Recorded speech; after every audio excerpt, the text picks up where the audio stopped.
Bon, alors, bonsoir à tous. Bienvenue à notre dernière session conclusive de ce cycle de webinaires sur la thématique de l'héraldique dans les manuscrits juridiques, une thématique qui s'inscrit dans les thématiques de recherche d'un groupe de recherche qui s'appelle Ius Illuminatum, qui est coordonné par moi et qui a son siège dans l'IEM, l'Institut d'études médiévales de l'Universidade Nova de Lisbonne, et qui s'occupe de travailler justement sur les manuscrits juridiques dans l'Europe médiévale.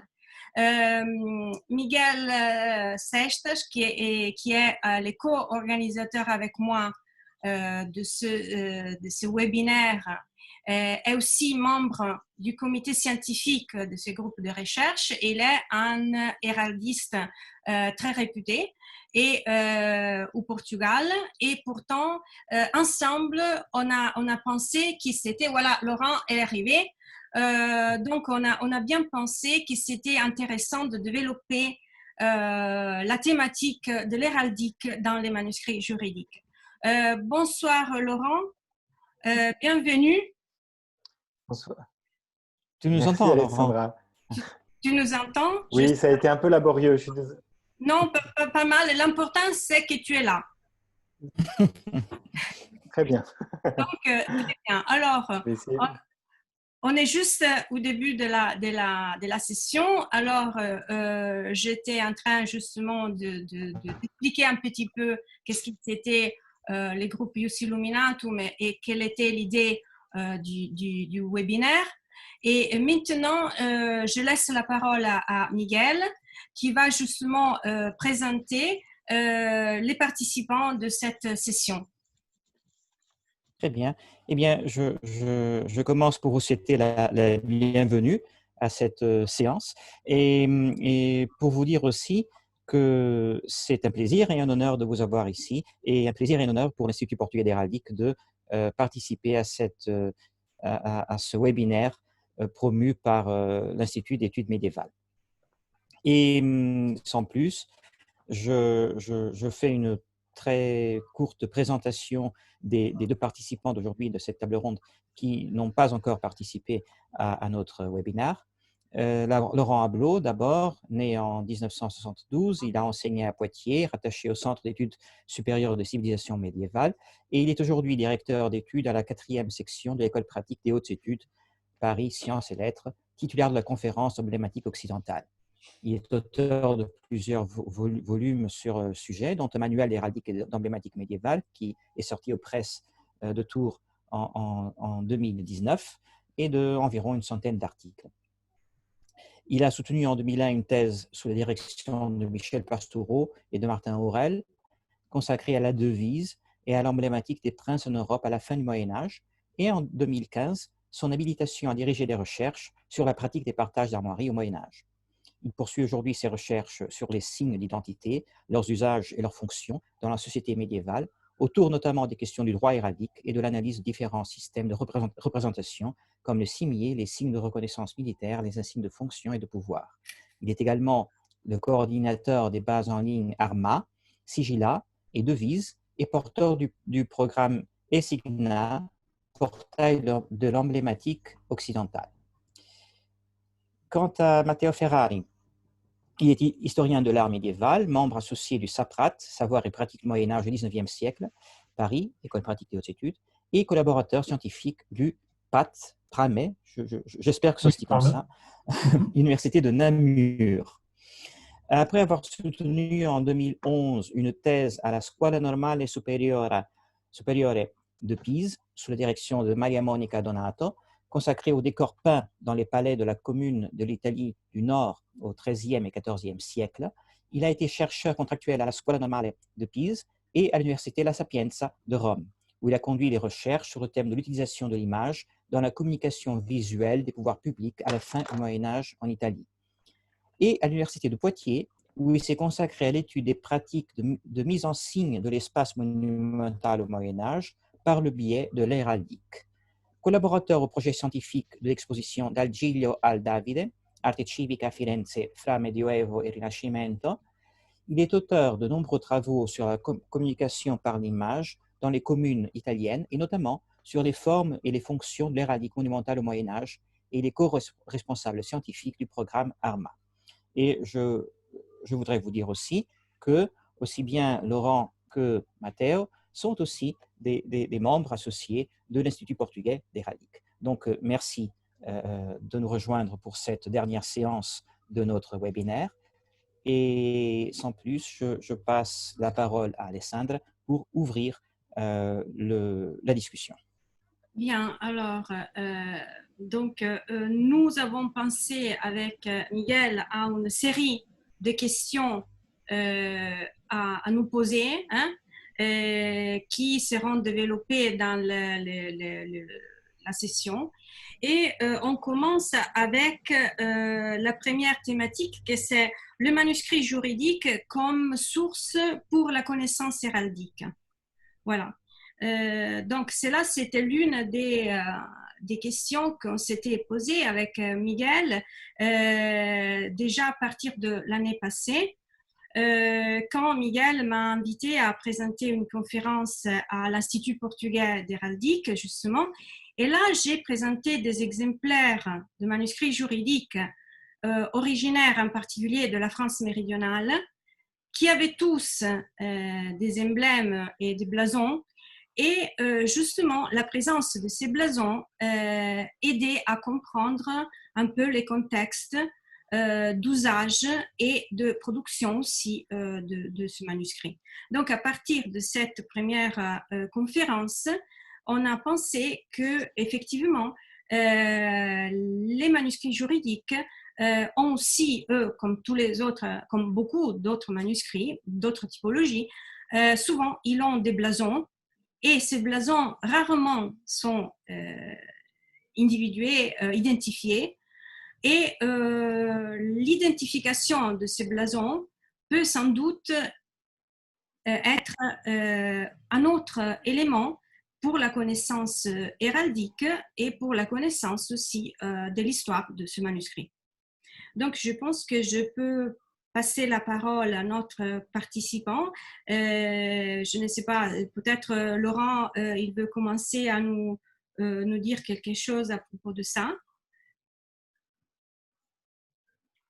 Si tu veux, Alessandra, je pourrais préciser un peu peut-être une question. Dis Laurent. Je voudrais peut-être préciser la question dans ce sens-là. Vas-y Miguel, et puis je préciserai. Parce que, Alessandra, tu parlais au fond de l'intérêt que l'héraldique a pour les historiens de l'art, oui. Les érudits qui étudient ces manuscrits juridiques. Et cet intérêt est évident dans la mesure que l'héraldique permet souvent d'accéder à une série de renseignements qui sont parfois essentiels pour connaître l'histoire des manuscrits.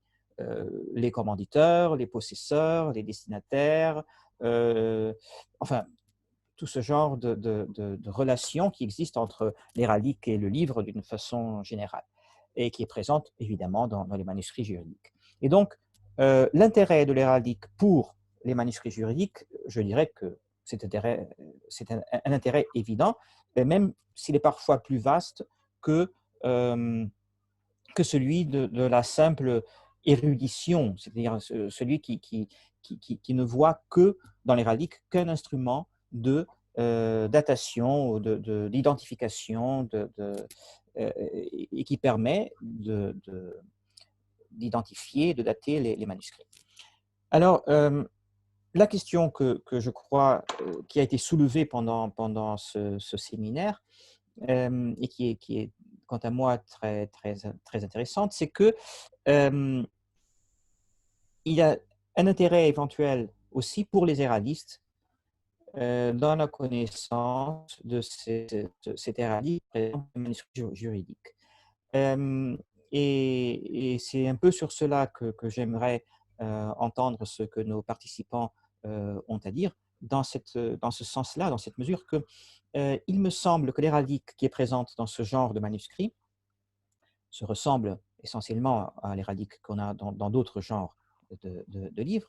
Mais je voudrais poser la question, est-ce qu'il y a quelque chose de particulier dans cette héraldique qui est présente dans les manuscrits juridiques, de nature juridique? Est-ce que c'est une héraldique qui a quelque chose de différent de l'héraldique qui est présente dans d'autres genres de manuscrits ou évidemment dans les livres imprimés à partir du XVe siècle?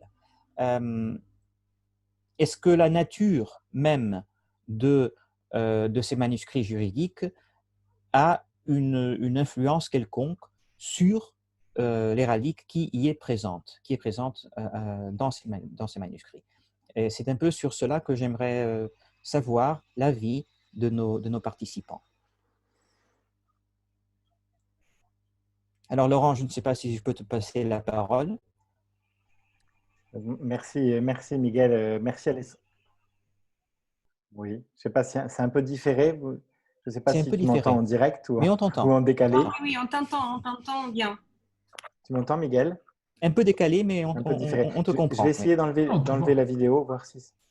Non, ça va, ça D'accord. va. Ça va, J'arrête, Ça va. oui. j'arrête la vidéo et je vous parle avec mes moustaches pour voir si ça va. Oui. Ça va. Euh, Alors, il y a plusieurs éléments que je voulais souligner. D'abord, vous remercier pour évidemment votre invitation à ce webinaire conclusif. Saluer tous mes amis présents dont je vois les images. Je suis heureux de voir Jao, de voir Rosario. Ravi de voir Paola, que je n'avais pas vue depuis bien longtemps. Et puis ravi de vous voir Miguel et Alessandra, bien sûr, également. Donc, je vous salue tous pour commencer. Voilà. L'autre point que je voulais souligner, c'est évidemment, j'ai malheureusement pas réussi à suivre le webinaire de ces derniers mois.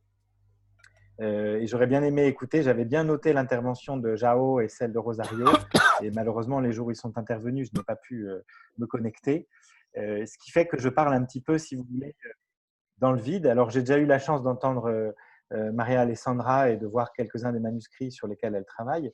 Donc, je vois en quelque sorte à quoi elle fait allusion et à quoi elle fait référence dans cette mise en signe de manuscrits juridiques. Et donc, je voulais vous partager, moi, quelques réflexions un peu générales autour de la mise en signe de ces manuscrits et effectivement de cette interaction entre à la fois ce que l'héraldique apporte au manuscrit juridique et ce que le manuscrit juridique apporte à l'héraldique, puisque finalement, dans l'intervention et d'Alessandra et de Miguel il y a quelques minutes, ces deux questions sont apparues, puisqu'Alessandra posait la question dans le sens de l'intérêt du manuscrit juridique pour l'héraldique, et Miguel retourne un peu la question.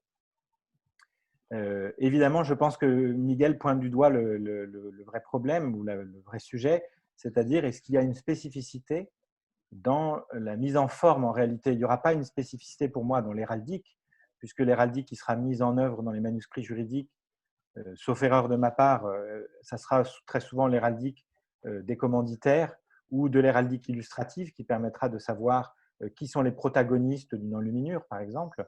Et de ce point de vue-là, cette héraldique ne va pas se différencier, ces armoiries ne seront pas différentes de celles qu'on peut observer dans la société des XIIIe, XIVe, XVe siècles. Il n'y a pas une héraldique spécifique des hommes du droit, en tout cas pas à ma connaissance. Donc de ce point de vue-là, les armoiries figurées dans les manuscrits juridiques ne diffèrent pas réellement de toutes celles qui peuvent être figurées sur toute une série d'autres supports, les sceaux et bien sûr les manuscrits enluminés en général. Ce qui peut être intéressant en revanche à souligner, ce sont les problèmes d'identification et peut-être les difficultés d'identification des armoiries qui figurent dans ce type de manuscrits, puisqu'on a affaire à des personnages. Il faudrait peut-être, là, Maria Alessandra connaît beaucoup mieux le dossier évidemment, mais je pense que beaucoup des commanditaires de ces manuscrits sont des personnages qui sont peu documentés par ailleurs, n'appartiennent pas nécessairement à des grandes familles de.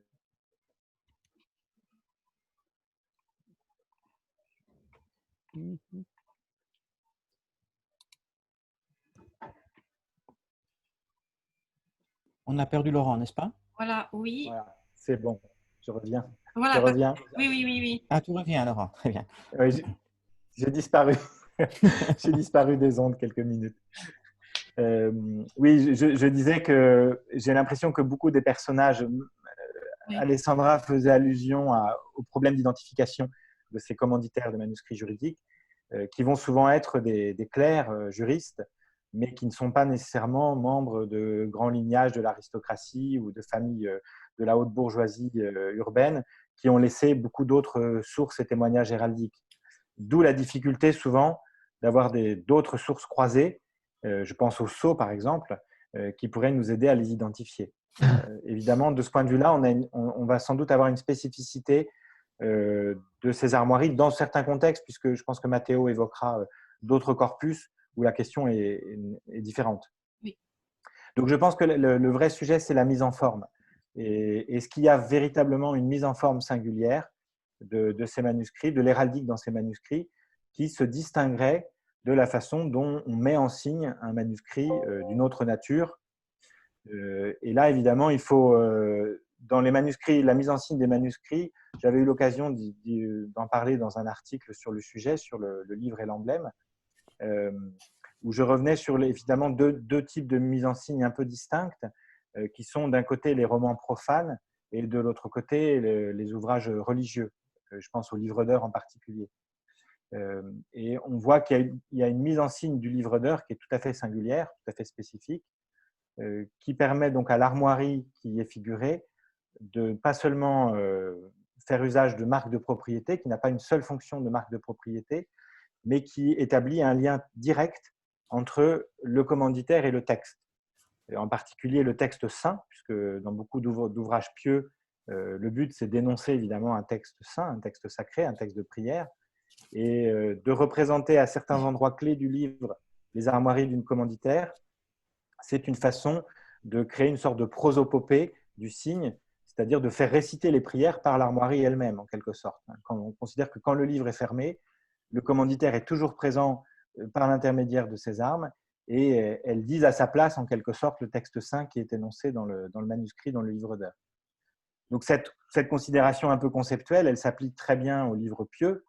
Elle est un peu plus difficile à suivre dans des livres courtois, par exemple des romans de chevalerie, où la présence des armoiries du commanditaire a d'abord des fonctions de marque de propriété, et c'est un peu difficile d'imaginer autre chose, sauf quand elle s'insère éventuellement dans les illustrations et qu'on a affaire donc à des formes de courtoisie qui vont prêter aux héros du roman les armoiries du commanditaire. On en connaît des exemples.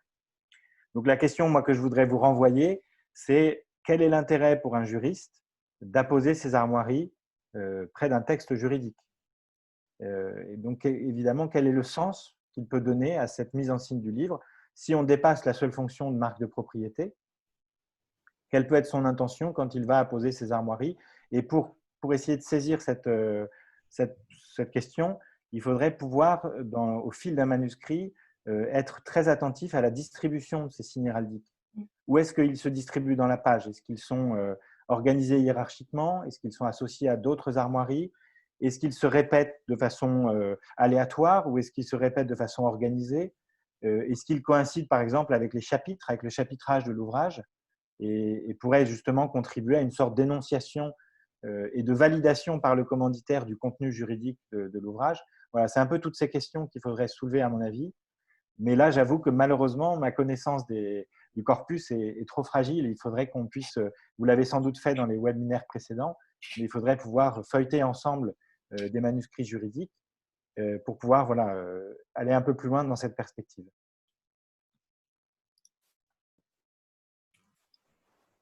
Merci Laurent pour ton apport.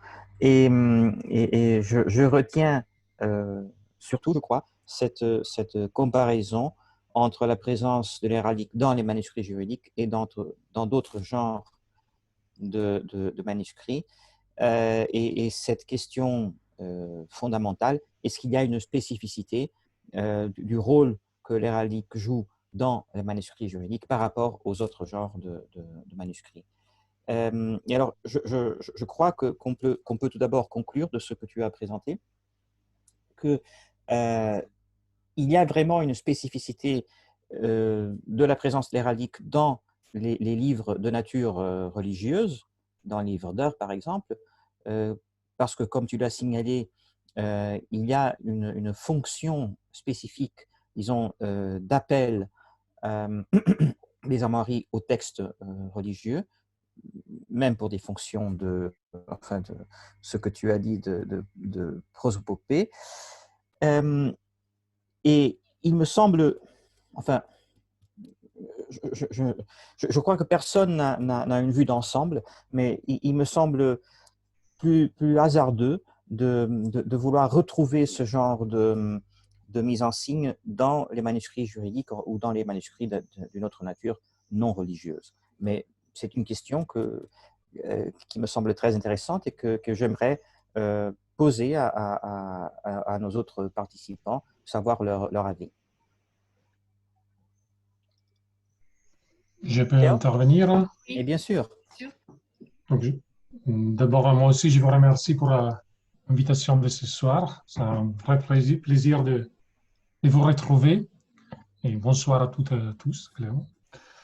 Ben, je rejoins Laurent dans sa réflexion sur l'intérêt de l'héraldique dans ces manuscrits, des armoiries reproduites, sur ces manuscrits pour les connaissances en général de l'héraldique.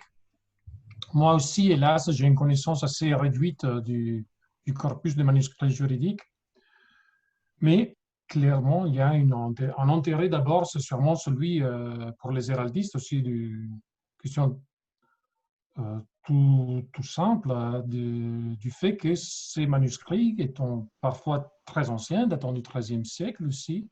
Maria-Alessandra, tu m'as envoyé deux photos le mois dernier, on a déjà discuté ensemble. Ce sont des documents très importants qui apportent des attestations très anciennes d'armoiries qu'on connaît seulement parfois par des attestations plus tardives ou qu'on ne connaît pas du tout.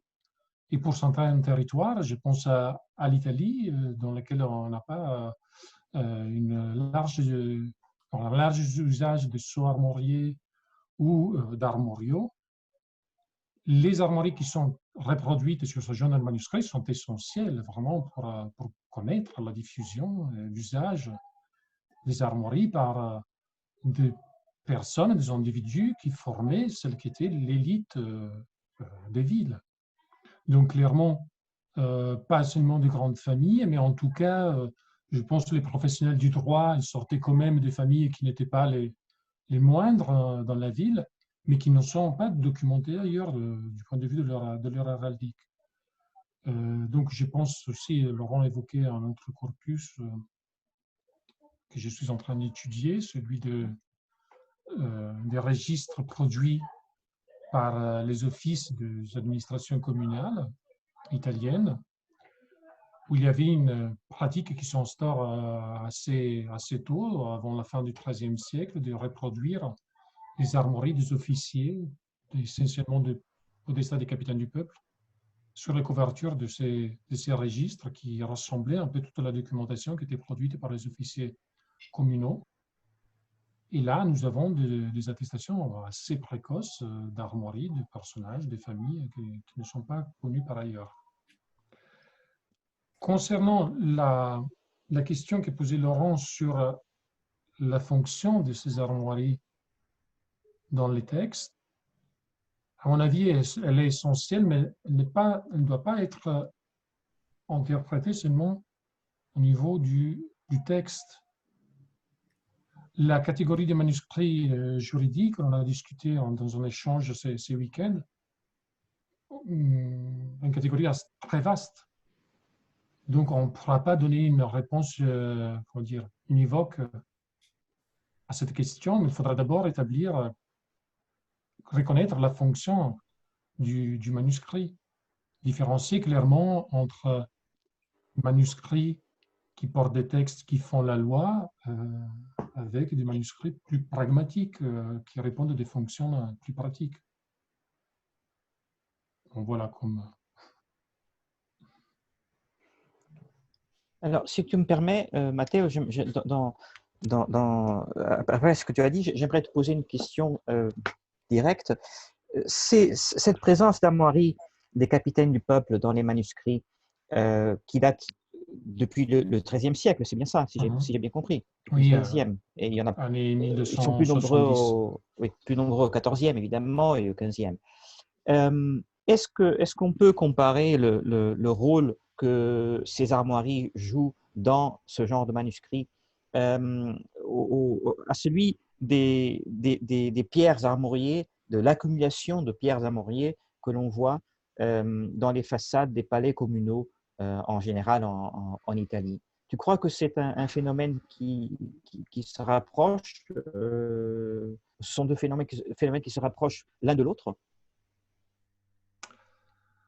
Ben, les parallèles entre les deux avaient été proposés par Ruth Wolff, qui a étudié un corpus assez large, mais quand même représentatif du phénomène. Hein. C'est celui de Florence. Aux archives de Florence, on conserve encore des dizaines de milliers de couvertures armoriées. J'ai quelques doutes sur le fait qu'il s'agisse exactement du même phénomène. C'est vrai qu'on retrouve les mêmes armes reproduites sur les manuscrits et sur les palais communaux. C'est vrai que cette pratique s'affirme plus ou moins en même temps, parce que si à Florence, on possède des documents qui datent des années 1340 et après 1243, en réalité, la pratique est bien documentée bien avant, à la fois celle de représenter les armoiries des officiers sur les registres et de les représenter sur les murs des palais publics. Mais, comment dire, les supports sont différents, les publics auxquels ça s'adresse sont différents, et les fonctions, probablement, sont elles aussi différentes. Il ne faut pas oublier que les registres étaient conservés dans les archives de la commune, où ils pouvaient être consultés si on avait la nécessité de réparer quelques documents qui étaient contenus à leur intérieur. Donc il faut, à mon avis, même se demander si la présence de ces armoiries n'avait pas une fonction d'archivage. C'est une question sur laquelle je suis en train un peu de travailler. Je n'ai pas une réponse encore. Comme je vous disais dans l'échange qu'on a eu ce week-end, j'ai plus de questions que des réponses en ce moment. Mais je pense qu'il y a quand même une différence entre les deux. Donc, tu crois qu'il y a une fonction mnémonique de l'héraldique dans ces couvertures armoriées qui est plus conséquente que pour les pierres présentes sur les façades, dont la fonction est différente en quelque sorte. C'est bien ça? Oui, mais je n'ai pas la réponse et je n'ai pas encore, comment dire, c'est assez bizarre, mais dans les statuts des villes, on trouve très peu de mentions de ces pratiques. Ma connaissance aussi, je n'ai pas encore fait une recherche très très large, donc c'est encore une recherche approximative, ce n'est que le début, mais c'est assez rare de trouver des mentions de ces pratiques dans les statuts. La question sur la question de la fonction mnémotechnique de ces armoiries reproduites sur ces registres n'est pas très simple à résoudre parce qu'on a des exemples d'autres dans certaines villes, par exemple Bologne, dans laquelle on sait que qu'on utilise d'autres systèmes pour archiver et pour rendre réparables les registres à travers un système de lettres, par exemple, ou des dessins. Donc, un inventaire qui a été établi, l'inventaire des archives de la commune de Bologne qui a été établi à la fin du XIIIe siècle, présente vraiment ce type de système d'archivage. Et il n'y a pas mention des armoiries, des fonctionnaires qui étaient bel et bien reproduites sur les registres quand même. Donc, cet exemple semble contredire ce que cette fonctionnement technique des armoiries que j'hypothésais. Laurent? Oui, pour prolonger ce que Matteo vient de présenter, deux points. D'abord, peut-être effectivement reposer la question du corpus, et dont moi, je n'ai pas eu l'occasion de trop discuter avec vous, mais n'ayant pas entendu les webinaires précédents, effectivement, le terme de manuscrit juridique, en plus itinérant, Évidemment, je pense que vous avez derrière la tête ou en référence dans votre corpus des cas assez singuliers de manuscrits juridiques, mais peut-être qu'il faut se poser la question d'un corpus assez large et de bien définir qu'est-ce qui, selon vous, constitue un manuscrit juridique. Je faisais une petite liste en préparant cette intervention sur ce qui, pour moi, pourrait faire office de manuscrit juridique et dans une certaine mesure, les lettres armoriées, les passeports, les lettres de citoyenneté, certains armoriaux, évidemment, sont considérés comme des corpus juridiques puisqu'on y fait l'inventaire des droits des uns et des autres. Je pense aux aveux et dénombrements, vous savez, ces livres qui définissent les droits et les devoirs du vassal, qui sont très souvent ornés abondamment d'armoiries sur leur premier folio. Voilà, donc je pense qu'il faut penser assez large à cette question des manuscrits juridiques. Et ça, c'était le premier point. Le deuxième point sur lequel je voulais réagir, c'est par rapport à ce qu'évoquait Matteo, mais qui connaît le dossier bien mieux que moi. Et je fais écho à des conversations qu'on a eues, lui et moi, sur le fait qu'on sait quand même qu'apposer les armoiries du podestat sur le palais communal était une façon de compte rendu du temps d'exercice de sa fonction, et qu'on faisait mémoire de son passage dans un office de la ville, mais des mémoires qui lui imposaient aussi de rendre des comptes sur l'exercice qu'il avait fait de l'autorité qui lui avait été déléguée. Et je pense qu'il ne faut pas perdre de vue le fait que l'armoirie a vraiment cette fonction, est associée à l'idée vraiment de la foi jurée, de la foi donnée. On avait eu l'occasion de le mettre en valeur sur toutes les pratiques de diffamation héraldique. Je vous rappelle qu'en fait, on humilie les armoiries de quelqu'un qui a manqué à sa parole. Un seigneur qui a apposé son sceau armorié sur un document ou qui s'est engagé sur sa foi à honorer une dette, par exemple, ou une promesse, et qui ne va pas l'honorer, pour le punir, c'est à ces armoiries qu'on va s'en prendre et on va les diffamer publiquement pour le punir justement de ne pas avoir respecté sa parole. Je pense qu'il y a vraiment dans la mentalité médiévale un lien très étroit entre la confiance et l'armoirie. Et dans le cas précisément du contexte juridique, peut-être qu'il faut garder ça à l'esprit, l'idée qu'un podestat qui a exercé pendant une année des fonctions avec une autorité déléguée par la commune, il doit des comptes, et tous les registres qui vont conserver les différentes pièces juridiques qui se sont exercées sous son autorité, il est redevable des décisions qui ont été prises des années durant. Et la présence de ces armoiries sur ces registres, comme sur la façade du palais communal, est peut-être le reflet de cette foi jurée, de cette foi donnée, pour laquelle il est redevable et pour laquelle même son lignage est redevable parfois. Et peut-être qu'il faut voir ça aussi dans les textes juridiques qu'on évoquait, donc les manuscrits sur lesquels travaille Maria Alessandra.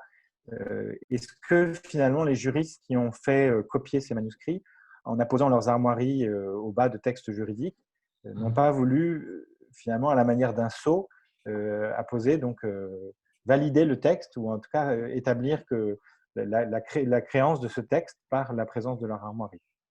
C'est une idée un peu générale, c'est évidemment très, très déconnecté, il faudrait suivre ça de façon beaucoup plus précise. Mais en tout cas, voilà, je pense qu'il ne faut pas perdre de vue cette fonction de l'armoirie comme signe d'une foi donnée et d'une validité confirmée. Merci, Laurent. Et cela me permettrait de faire le pont aussi pour les deux autres intervenants de la séance d'aujourd'hui. Rosario Murujão, est-ce que tu pourrais nous dire quelque chose à propos de cette question de la présence héraldique dans les sceaux? Et tu es d'accord avec ce que Laurent vient de dire, cette relation qui est bien plus qu'une relation de simple identification visuelle. Est-ce qu'il y a quelque chose de plus profond dans la présence d'armoiries dans les sceaux qui nous permettrait de comprendre aussi, d'une autre façon, la présence héraldique dans les manuscrits juridiques? On n'entend rien, Rosario. Rosario, le micro. Voilà. Je fais ça tout le temps, pardon.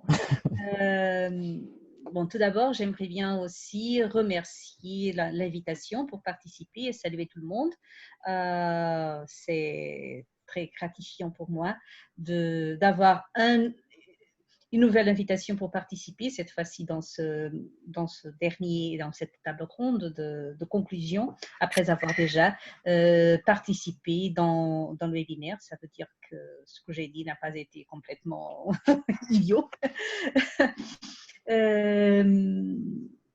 Et bon, je vais commencer par dire que je ne sais pas très bien, je ne connais pas très bien je ne connais pas, c'est mieux, c'est pas très bien, je connais très peu de la présence des armoiries sur les manuscrits. Je travaille surtout avec les sceaux, avec les documents, les chartes, et pas exactement les livres manuscrits. Et dans les chartes, sauf dans celles qu'étudie surtout Joie, les chartes les chartes, comment ça se dit? L'octroi des armoiries. L'octroi des armoiries, c'est ça, merci. Dans ce genre de charte, il y a des armoiries. Les autres armoiries sont sur les sceaux. Mais en fait, et pourquoi sont les armoiries sur les sceaux? Parce qu'elles sont des signes d'identité. Et dans ce cas, c'est vraiment pour présenter l'identité du sigilant. Dans un moment, il y a eu surtout la représentation du corps des personnes. Je pense par exemple aux chartes épiscopales, où au début, on a surtout la représentation physique de l'évêque avec ses vêtements liturgiques, etc. Et puis, à partir d'une certaine époque, à partir du début du XIVe siècle, les signes héraldiques commencent à apparaître jusqu'au point où ils vont substituer complètement l'iconographie traditionnelle.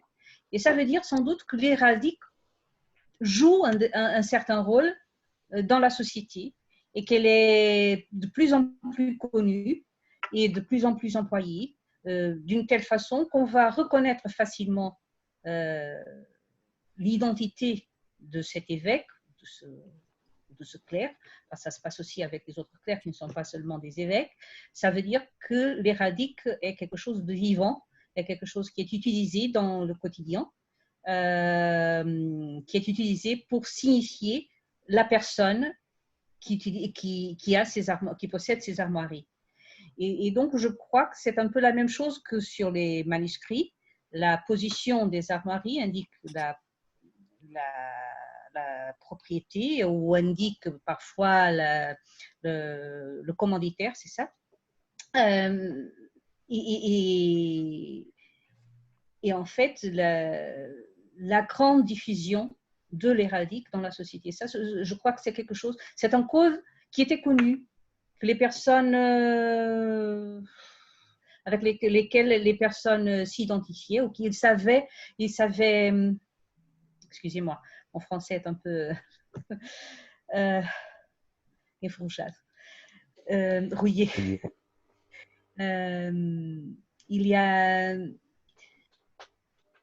C'est quelque chose que les personnes arrivaient à lire, disons.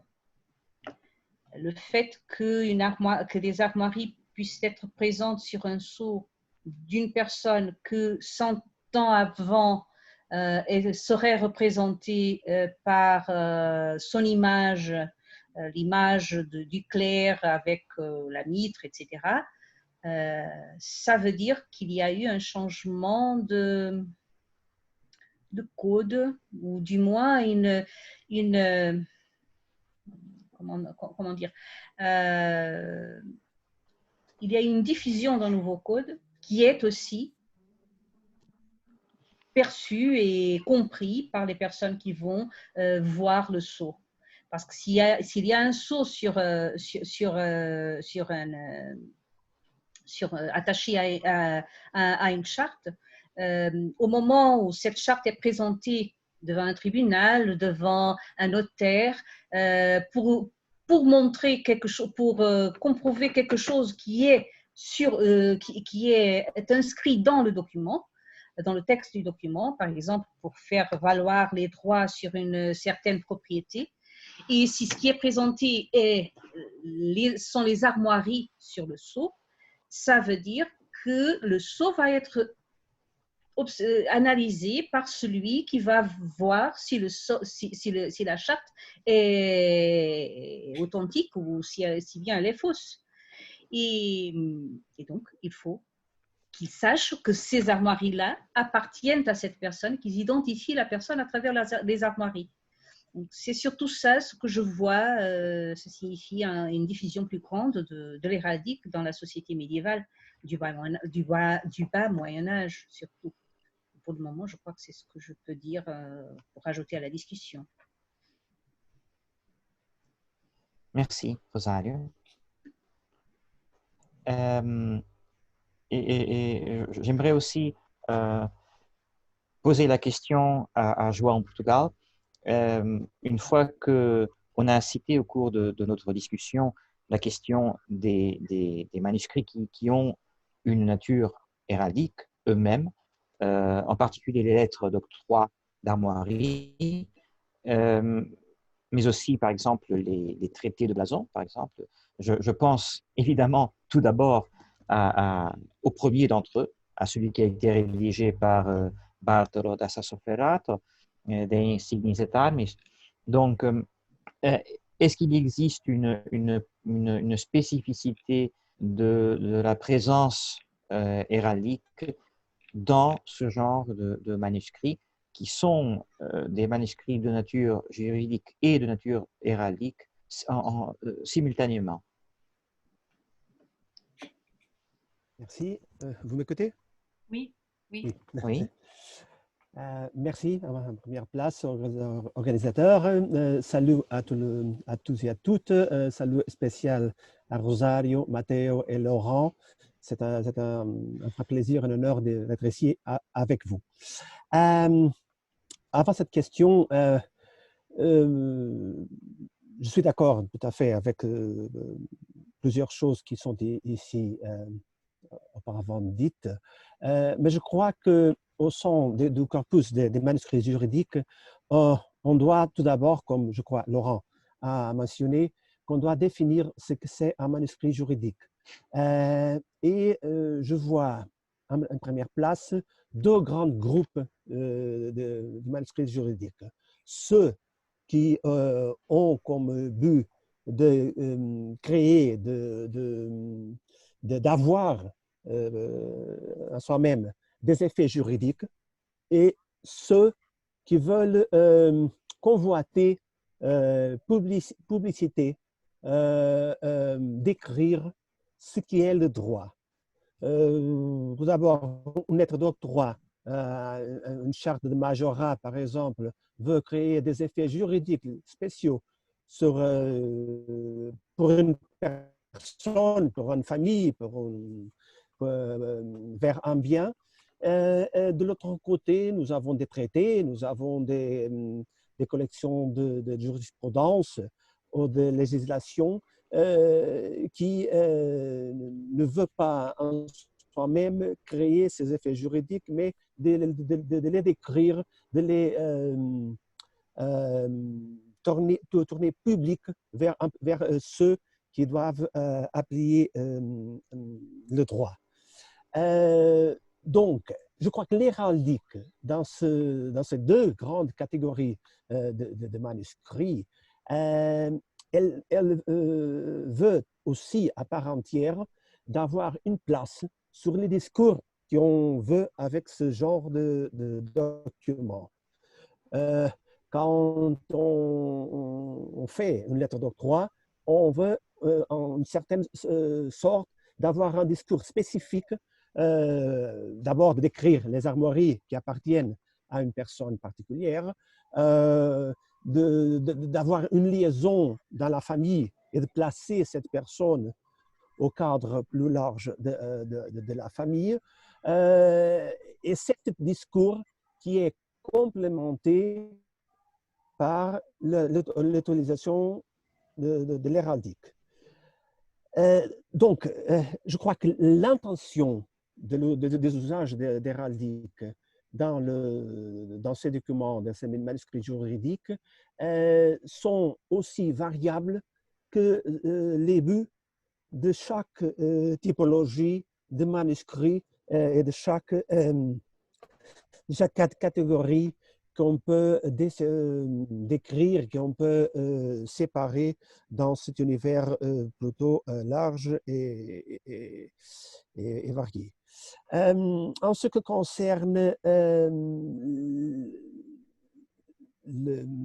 l'intérêt plutôt de l'héraldique, pour l'héraldiste, de l'héraldique qui est à ce genre de document, je crois que c'est un encadrement très spécifique et un encadrement qui nous donne aussi des pistes sur les usages qu'on va faire, qu'on va avoir avec cette héraldique et qui nous donne cet encadrement pour savoir d'abord ce que voulaient les gens qui ont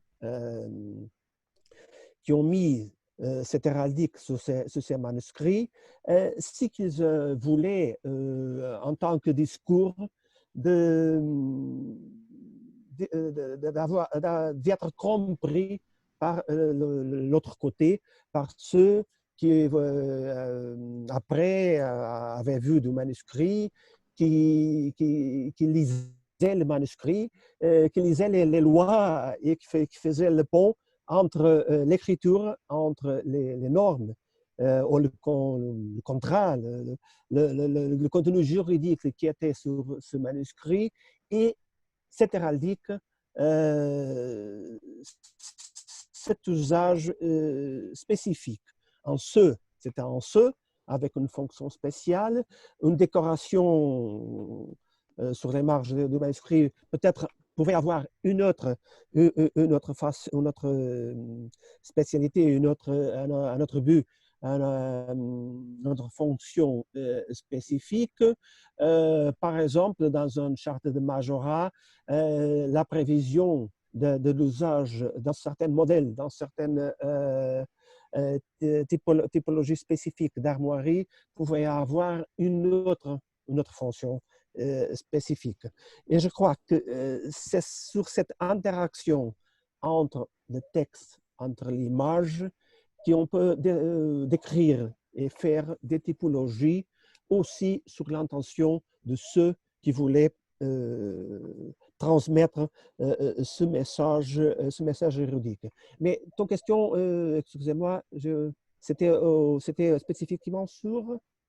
Par rapport à la présence de l'héraldique dans les manuscrits qui ont une nature non seulement juridique, mais héraldique eux-mêmes. Donc, comme par exemple, comme les lettres d'octroi, oui. lettres d'octroi, mais aussi les traités, par exemple. Bon,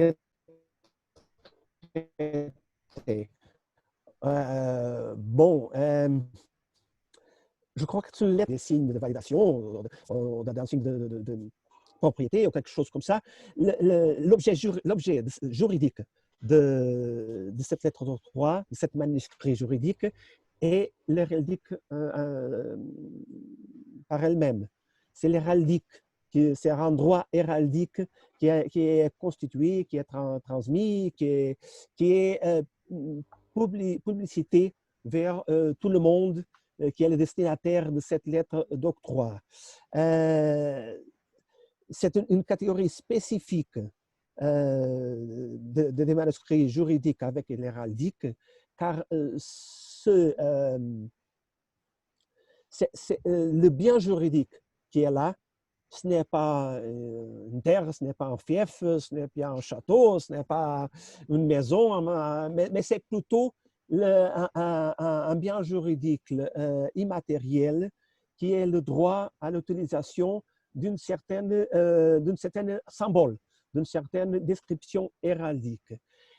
Et donc, l'utilisation de l'héraldique sur ce genre de manuscrit qui est presque universel, l'utilisation de l'héraldique veut à la fois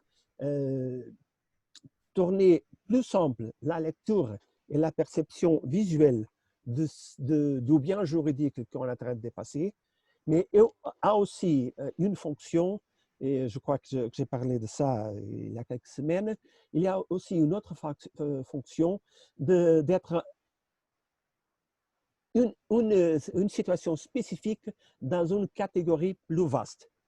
La catégorie plus vaste de l'utilisation de l'héraldique avec un certain sens artistique, et on pouvait aller de ce côté-là avec les peintres et la plus grande richesse au pas des lettres d'octroi.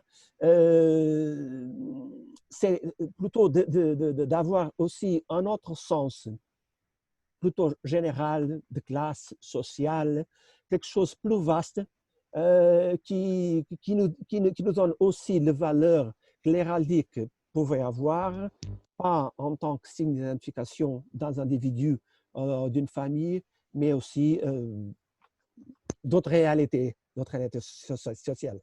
Je ne sais pas si j'ai... Très bien, merci, Joan. Tu as cité une question qui m'intrigue beaucoup, et la question de l'héraldique, par exemple, dans les chartes de majorat. Alors, j'utilise ici la parole française majorat pour traduire de façon simplifiée ce qu'au Portugal on nomme morgado, en Espagne mayorazgo, donc des réserves de propriété.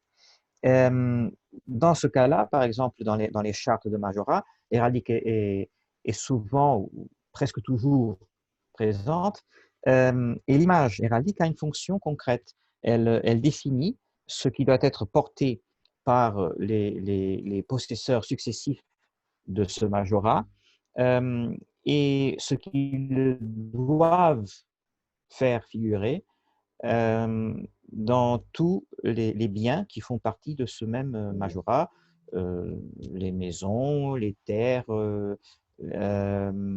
les chapelles dans les églises, les chapelles sépulcrales dans les églises. Alors, dans ce cas-là, par exemple, la présence de l'image héraldique dans ce manuscrit de nature juridique, comme tu l'as dit, cette présence, elle a une spécificité qui me semble absolument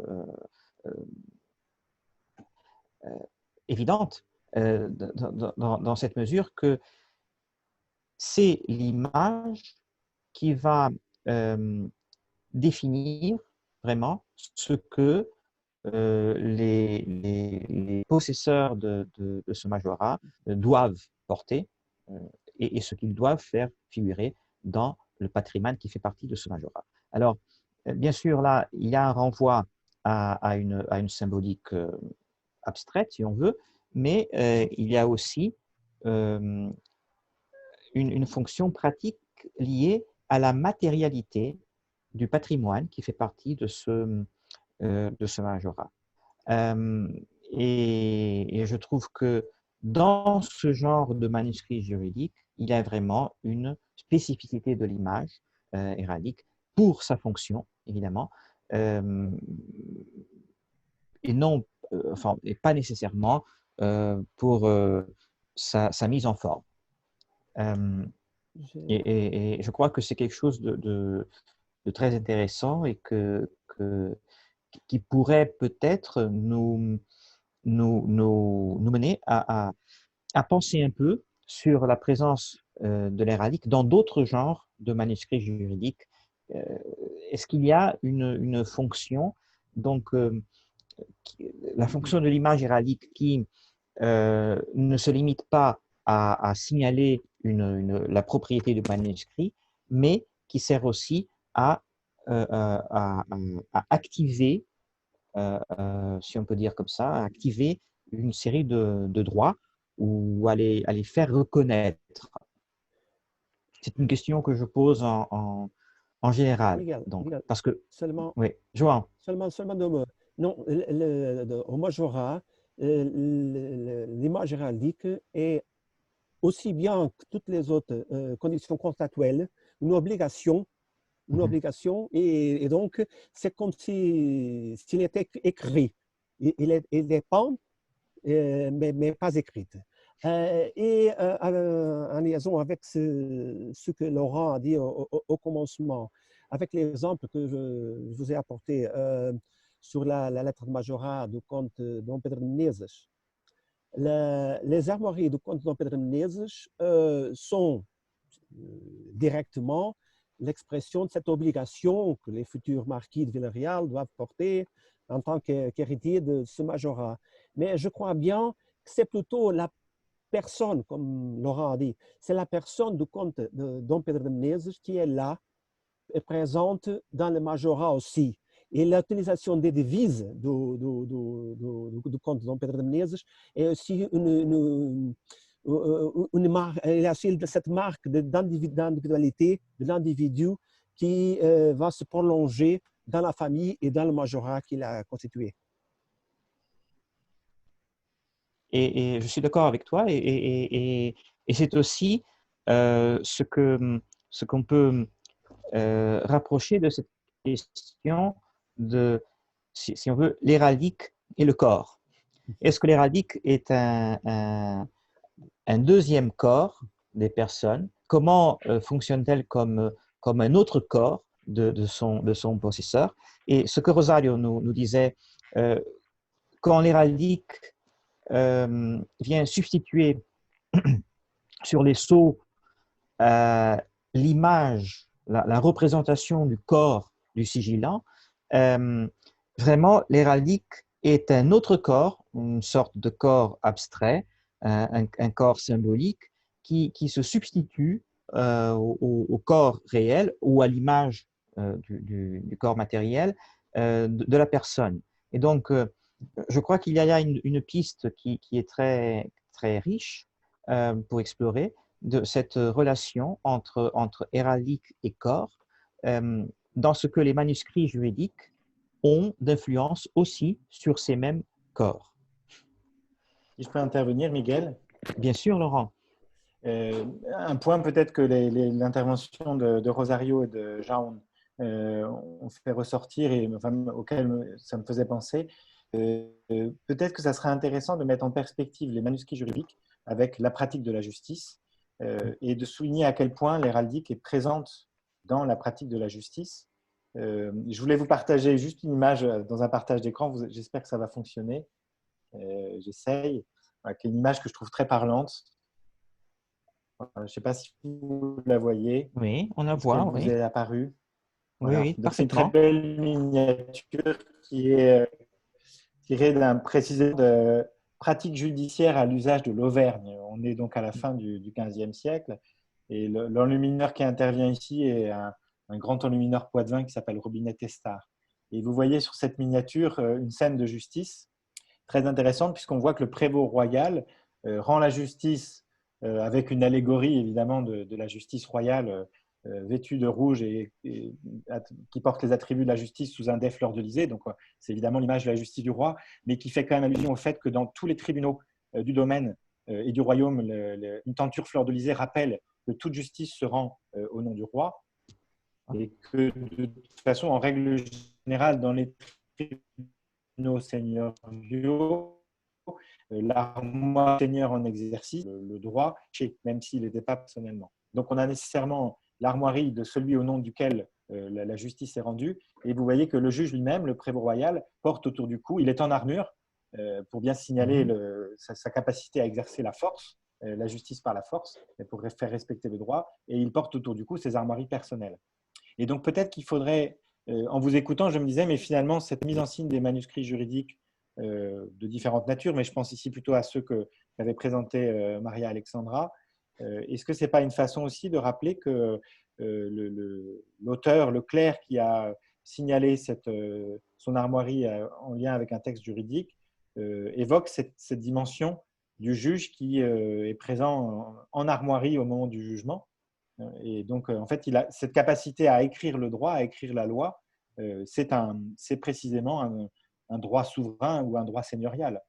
Et je pense qu'il faudrait le préciser, mais dans beaucoup d'États européens, le fait d'être docteur in utroque, donc docteur dans les deux droits et notamment le droit civil, est considérée comme une forme d'anoblissement.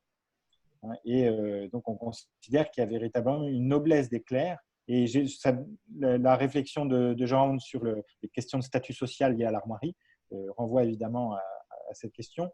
Le clerc qui rédige un texte juridique se considère comme noble et à ce titre, il a le droit de s'exprimer sur des questions de droit, précisément. Voilà ce que je voulais vous partager. Merci, Laurent. Et merci pour cette belle image aussi. Je n'ai pas le micro. Alors, maintenant, vous m'entendez? Oui. Très bien. Donc, effectivement, les questions qui soulève Laurent sont très intéressantes. Et l'image qui a montré aussi, parce qu'effectivement, alors, il y a 2 manuscrits juridiques qui sont des manuscrits utilisés pour l'apprentissage du droit.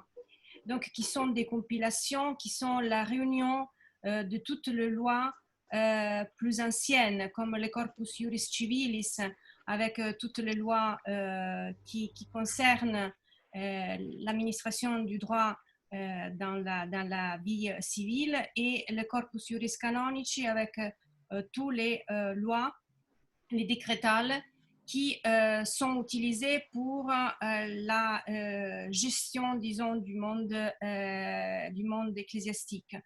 Alors, ce sont des compilations, cela veut dire l'union de toutes les différentes lois promulguées, et elles sont étudiées dans les facultés de droit.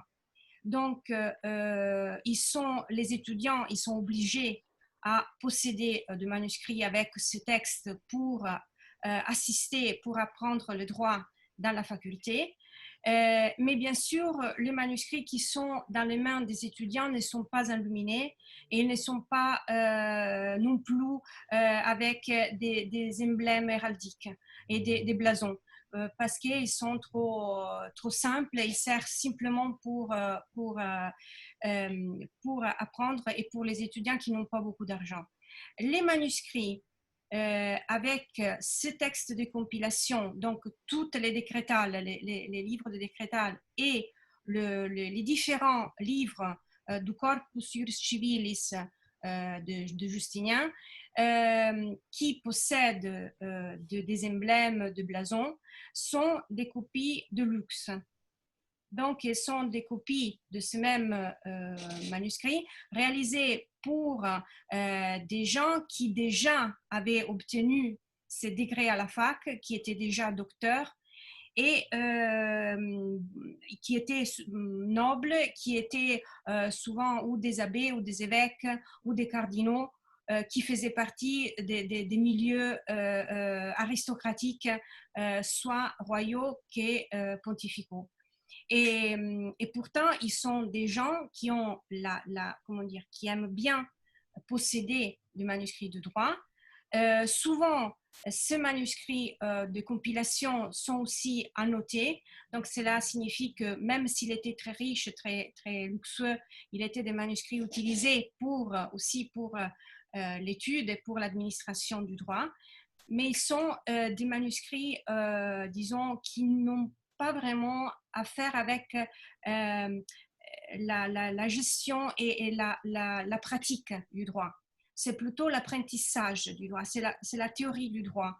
Alors qu'il y a aussi des manuscrits, par exemple, de droit civil, des Inforcia, qui représentent des allégories de la justice et qui représentent aussi, avec des grands riches frontispices, des armoiries et des blasons, et qui sont liés et commandés par des gens qui gouvernaient la commune. Par exemple, à Bologne, cela arrive.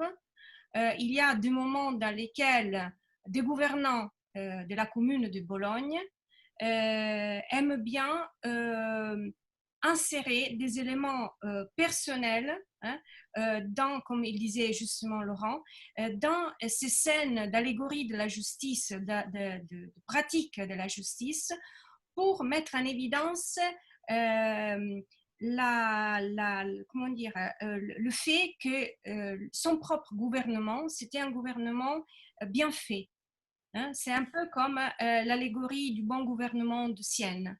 Il existe des traductions, disons, visuelles aussi dans les frontispices de quelques-uns des manuscrits des compilations et surtout de compilations civiles, justement avec ce sens civique qui avait évoqué aussi Matteo avant, pour montrer bien que la personne qui possède ce manuscrit a bien appris le droit au point qu'il essaie bien utiliser pour administrer sa propre ville. Donc, c'est vraiment le discours qui a fait Laurent, qui vient et qui est mis en place dans ce type de manuscrit. Puis bon, on a d'autres typologies qui on peut appeler bien. Il y a le livre, par exemple, en France, le livre coutumier.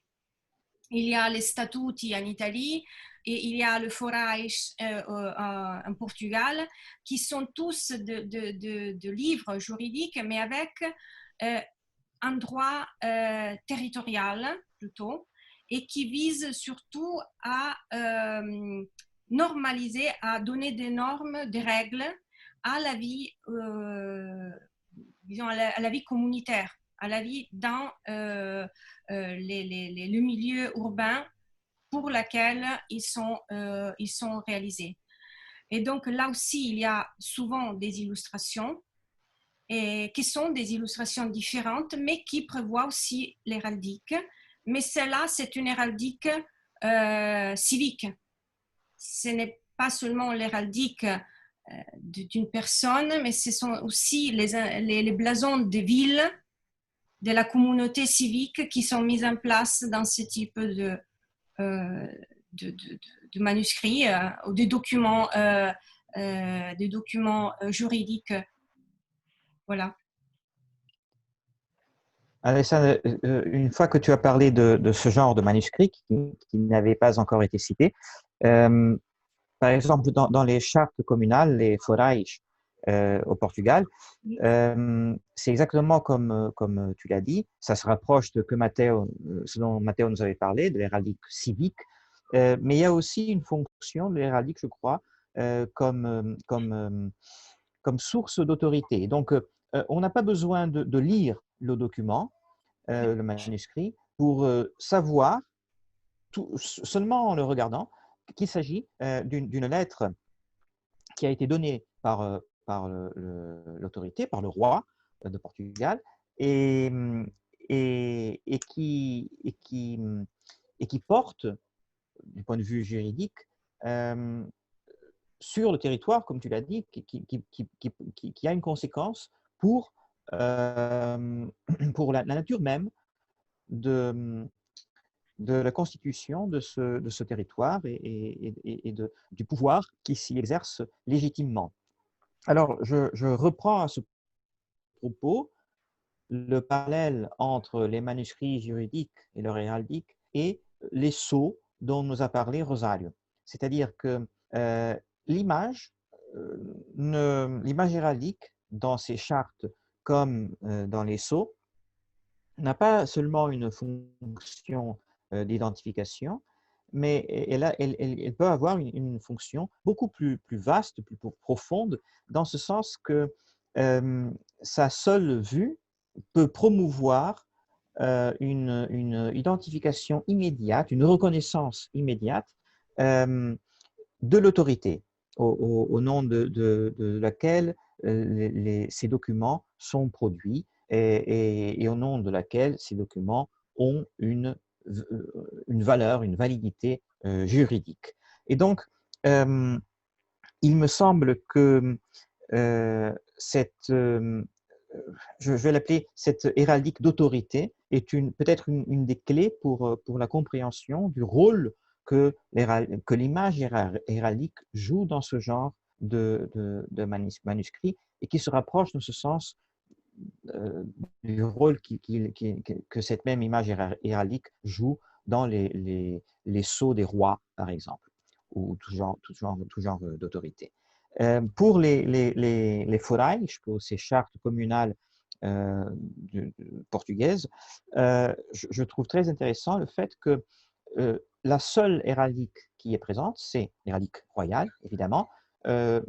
L'héraldique seigneuriale seulement dans les cas où il y a un seigneur ecclésiastique ou un seigneur laïque, et évidemment les reliques communales, les reliques des communes auxquelles ces lettres sont octroyées. Et donc, il n'y a aucune exception à cette règle, donc il n'y a aucune armoirie personnelle dans ce genre de manuscrit juridique, ce qui vient, à mon avis, renforcer cette fonction de définition d'une valeur légale que le manuscrit porte en lui-même. Enfin, c'est une question que j'aimerais soumettre à tous ceux qui participent, à cette séance. Et je peux rebondir là-dessus.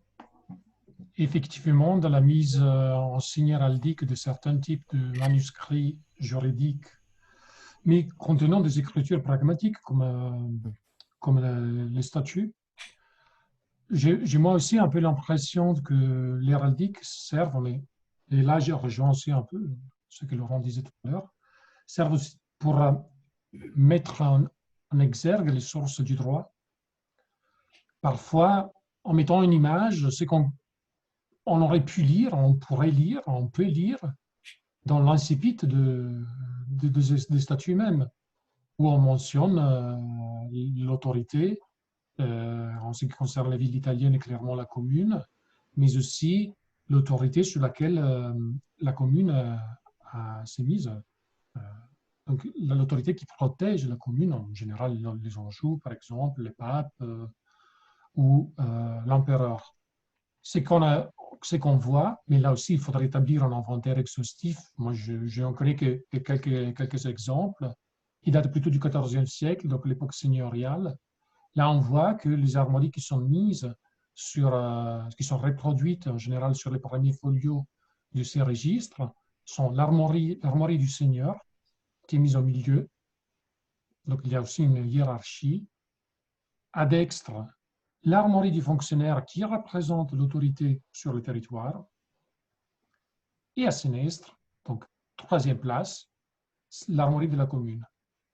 Donc, les territoires sur lesquels s'exerce l'autorité du Seigneur. Et là aussi, c'est très intéressant parce qu'en fait, si on parle de la spécificité de la mise en forme des armoiries dans les contextes de ce type de manuscrits, on voit qu'on retrouve exactement les mêmes formes de mise en forme qu'on a dans l'espace monumental. Donc, il y a un lien très étroit entre ces représentations. Et sûrement, une des fonctions, c'est de visualiser la source de l'autorité, plus encore que la source du droit. En ce qui concerne l'époque la plus ancienne, franchement, je ne sais pas, au XIIIe siècle, je n'ai pas d'attestation d'images héraldiques, je le trouve plutôt au XIVe siècle. À Bologne aussi, on a des exemples très connus. Il y avait une exposition sur les thèmes avec les manuscrits des corporations, et dans lesquels on assiste exactement à la même mise en forme des armoiries, la même mise à création de cette série, en général basée sur 3 armoiries, l'armoirie de l'institution associée à celle de la commune du Seigneur. Et là aussi, justement, par exemple, dans le cas je pense que Maria Alessandra a pensé aussi à la Signorie des Pepoli tout à l'heure. Là, on a vraiment la présence très forte du Seigneur qui marque la ville, l'espace monumental, et aussi son espace juridique dans les manuscrits.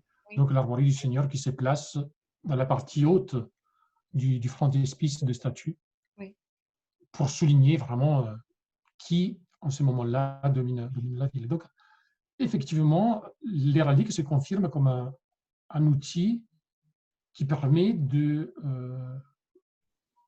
communiquer les différents messages, un outil très souple qu'il faut analyser, encore une fois, en fonction du contexte historique, du support, de la fonction du support, du contenu du support, mais aussi du lieu dans lequel l'armoirie est représentée.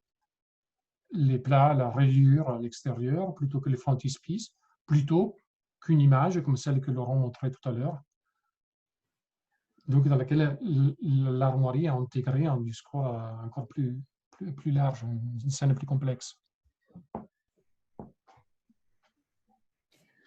Je peux? Mais bien sûr, Rosanne. À propos de cette idée d'identification entre le corps et le sceau, ou le corps et les armoiries plutôt, je viens de me souvenir d'un exemple qui est donné par Michel Pastoureau sur certaines entrées du roi en France au XVe siècle, où en absence du roi, la matrice du sceau royal était placée sur le cheval. Et c'était comme si le roi lui-même entrait. C'est le sceau, ce n'est pas seulement les armoiries, mais les armoiries sont présentes aussi. Je crois, à partir d'une certaine époque, à cette époque, elles y étaient aussi. Mais il y a cette idée d'identification entre une matrice, un sceau, et le roi lui-même. Donc, c'est vraiment cette idée de corps, d'identification avec le corps. Merci. Merci. Et en vous écoutant, je pensais aussi à la relation que l'héraldique dans les manuscrits juridiques établit avec les décors armoriés, dont on a déjà parlé, évidemment, mais aussi avec d'autres genres de présence héraldique. Par exemple, l'héraldique qui est présente dans les forages, dans les chartes communales du Portugal, à la fin du XVe ou au début du XVIe siècle, sous le règne de Manuel Ier, par exemple, est exactement la même qui est présente dans, alors je ne sais pas comment on dit ça en français, dans ces modèles de poids, ces systèmes de poids, Matteo, Laurent. Matrice peut-être. Les matrices. Les étalons.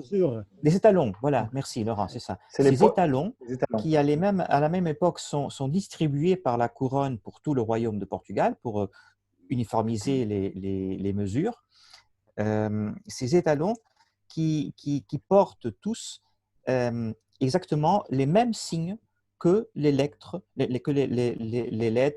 les chartes communales octroyées par le roi Manuel Ier. Et donc, c'est vraiment le même genre de rôle que l'héraldique remplit dans les lettres communales, les chartes communales, et dans les étalons distribués par la couronne. Et je crois que comme on l'a déjà dit auparavant, c'est un rôle d'affirmation de la légitimité du pouvoir et de la portée de ces documents, soit la charte, soit les étalons. Mais c'est aussi une marque de validité, c'est-à-dire c'est quelque chose qui confirme que le document ou l'étalon a une valeur légale, n'est-ce pas? Et je crois que cela, c'est très important pour comprendre le rôle et la spécificité du rôle de l'héraldique dans ce genre de support. Je ne sais pas si vous êtes d'accord. En fait, la présence, je peux? Bien sûr. En fait, la présence des armoiries royales sur ces étalons, c'est ça, c'est aussi une façon d'authentification. C'est une façon d'assurer que ça vaut bien, c'est authentique, ça correspond à la vérité, c'est certifié par le roi. Et c'était certifié par le roi, comment? À travers ses armoiries et la présence des armoiries. C'est un peu comme si c'était la signature du roi, d'une certaine façon. Et je regarde un peu ces étalons comme si c'était un document aussi, un document juridique aussi, mais parce que la présence des armoiries les transforme en quelque chose qui a une valeur juridique. Exactement, c'est ce que je pense du moins. Regarde, Moi aussi. si je peux, regarde. João. Oui. C'est une petite note peut-être hors du sujet, mais je tiens à souligner que ce n'est pas seulement les armoiries qui sont sur le talon, mais aussi la devise du roi. C'est la personne même du roi qui est là. Et je connais des cas qui, au siècle suivant, cette présence de la devise a amené comment dire, les conseils, les mairies, conselhos, les mairies, les communes. les communes, merci, les communes à interpréter ces étalons comme un cadeau royal et même comme un cadeau de sa devise pour les armoiries de la commune. Et ça s'est passé, je connais des cas très, très intéressants au Portugal. Et d'autant plus que ces mêmes armoiries et cette même devise étaient présentes dans la charte communale. Et donc, Oui. il y avait, disons, plusieurs sources qui confirmaient que le roi avait, pour ainsi dire, permis à la commune de porter les armoiries royales et de porter la devise de la sphère armilière. Je trouve que c'est un bel exemple de mauvaise interprétation, faute de corpus. Parce qu'évidemment, les communes concernées auraient su que finalement toutes les autres communes avaient reçu des documents analogues. Elles n'auraient pas imaginé que c'était uniquement pour elles que le roi faisait ce genre de présent. Ça me fait penser à une question que je voulais soumettre à Maria-Alessandra.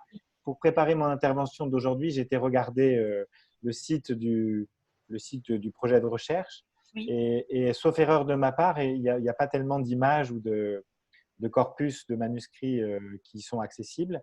Est-ce que ça serait imaginable? Je ne sais pas quel est l'avenir imaginé pour où est-ce qu'on en est dans le programme. Je ne sais plus bien s'il y a encore plusieurs années de fonctionnement prévu. Est-ce que ça serait imaginable que sur le site, on ait au moins une liste avec les liens hypertextes vers les manuscrits, qu'on puisse vraiment avoir sous la main un corpus de manuscrits juridiques armoriés? Voilà. Alors, je voulais le faire tout d'abord pour le portugais, que j'ai étudié pendant mes années de bourse postdoctorale. Beaucoup de manuscrits sont heureusement digitalisés grâce à un grand travail de la Bibliothèque nationale aussi du Portugal et des archives nationales que aussi ont travaillé pour le rendre disponible et d'autres bibliothèques. Donc, tout d'abord ça. Et si possible aussi quelqu'un au moins de la France méridionale que j'ai aussi étudié, que j'étudie depuis beaucoup d'années. Pourtant, voilà, au moins commencer avec ça. Peut-être, d'abord avec le portugais et puis continuer avec les autres. Et comme on disait, comme on dit toujours, manuscrits juridiques, ils ont beaucoup de typologies. Donc, il faudra aussi penser à quelle classification. Cela veut dire comment les numériser. Quels seront les critères avec lesquels on va les mettre à disposition. Cela veut dire si par bibliothèque, par collection, par typologie. Donc, sur ça, je suis en train de réfléchir. Et puis, bien sûr, il y a des bibliothèques qui, heureusement, ils ont déjà mis à disposition les manuscrits en ligne, d'autres non. Donc, il faudra vraiment trouver un bon moyen pour faciliter la recherche et en même temps considérer ce petit impasse qui peut se présenter. Voilà. Donc oui. Je pense au… Je ne sais pas si tu connais le projet de Biblissima d'Anne-Marie Turcan, Oui, que tu oui, dois oui, oui, connaître. oui. Euh, Euh, ils ont réuni les Voilà. manuscrits. Et elle vient de déposer une demande pour une nouvelle version. Oui. Et c'est Oui, c'est juste. ça.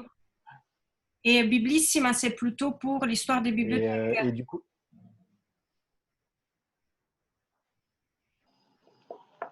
alors ça s'est ouvert. Et donc il y a une nouvelle demande de financement qui vient d'être déposée. Oui, Et l'idée, ça serait ça s'appellera Biblissima Plus.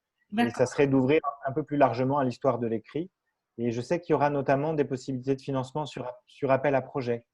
Donc, ça pourrait valoir le coup de demander un soutien financier Ah oui, tout pour à fait, créer un petit corpus ou tout un à fait. consultable sur le portail Biblissima et un Oui, corpus de documents juridiques. oui, Voilà. tout à fait. Oui, oui. Merci. Et je crois que peut-être qu'il serait temps maintenant d'élargir un peu à tous les Bien participants sûr. de cette séance. Est-ce qu'il y a quelqu'un qui veut faire un commentaire, poser une question concrète sur les sujets qui ont été parlés jusqu'ici?